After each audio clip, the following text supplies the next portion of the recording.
మెల్లగానే వస్తుంది.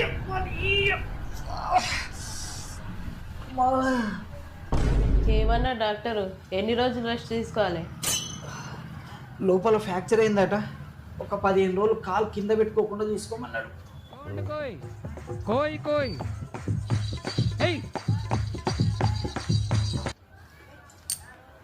హలో రోజా, ఏంది ఇప్పుడు ఫోన్ చేసినావు?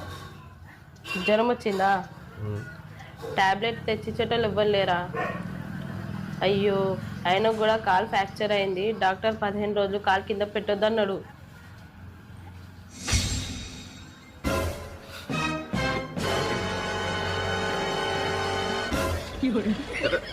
ప్రీతి 5 నిమిషాలలో వస్తానని చెప్పు. అరే నా కొడక, ఓసలు నా కొడక, నీ బుద్ధి ఇప్పుడు తెలిసిందిరా. అరే బతుకుంటా గొయ్యి కట్టి గొయ్యి తీసే కొడుకురా.